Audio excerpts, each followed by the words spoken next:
लिंथुमनायाव जे आलादा बड'लेण्ड रायजो सोरजिनायनि थाखाय जोबोद सुबुं जाबाय आं जोबोद मोजां मोनबाय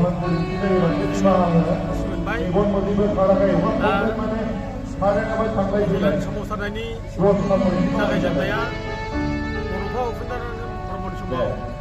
देबरगावनिफ्राय जागायजेनदों बिथाङा जोंनि जायगायाव थानानै देबरगावआव थानानै आलादा बड'लेण्डनि दाबिनाय डिभाइड आसाम 50-50 बे स्ल'गानखौ बे जायगानिफ्राय होजेनदों देबरगावनिफ्रायनो बेखायनो बे मोनसे हिस्ट'रिक मोनसे सुबुं दंमा बियो आरो लोगोसे दिनै बेयाव मोनसे साखि बायदि जाबाय जे बड'फा उपेन्द्र ब्रह्मआ जेब्लानाखि रुंसारि जायो बे रुंसारि जानाय समाव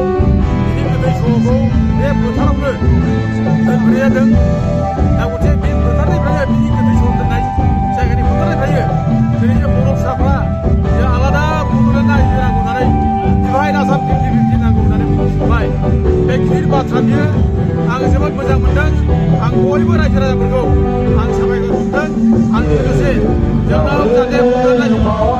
दा बेनि जाहाथे जावरिखांनाय बे जावरिखांनाय धोरोआ जाहाथे आइ आफा रायजो राजाखौ जाहाथे फैयो बयबो जाहाथे जावरिखांफिनो आं बेखौ बयबो रायजो राजाखौ खावलायहरो बे सोमावसारनाया राजनीति हान्जानि खैसा नङा बे असे दाबि बियो बड'लेण्ड रायजो मोननाया बे जोंनि अधिकार बे संबिधानाव दंखायो आरो जोंहा बड'लेण्ड रायजो मोननायनि हिस्ट'रिक मोनसे बेकग्राउन्ड स्ट्रं बेकग्राउन्ड दं जोंहा लेंगुइस्टिक बेकग्राउन्ड दं जोंहा जिअ'ग्राफिकेल बेकग्राउन्ड दं जोंहा आलादा रायजोखौ जोङो मोनगोन आरो बियो नंखाय बे माने राजनितिनि मोनसे फैसानि मुवा बियो आरो बे बड'लेण्ड रायजोआ बयनिबो बर'सानि बिखा बिखा प्रत्येक थैयावनो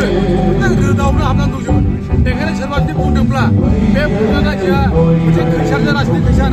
बे गावनो राजनिति खैसारजों गेलेनानै सोरबा थोननायाव बुंनाय बाथ्रा बे खैसारनि बाथ्रा नङा खोनानाय आं दासो खोनानो मोनदों जे मानाव गिदिर रन्जन दैमारिखौ जे गोदानै आरोबाव गुवाहाटि हाइकर्टआ जे डेट सेन्सन होबाय आं जोबोद दुखु मोनबाय बिखा गावबाय हाजोनै जे बर'नि भाषा आंबा गावनि हारिनि थाखाय जुजिनानै गावनि हारिनि थाखाय आलादा बड'लेण्ड रायजो बे जे गावनि जिउखौ जे थैजासे जे जेलावनो खाथायनांसिगोन डेट सेन्सन मोनबाय आं बिराद दुखु मोनबाय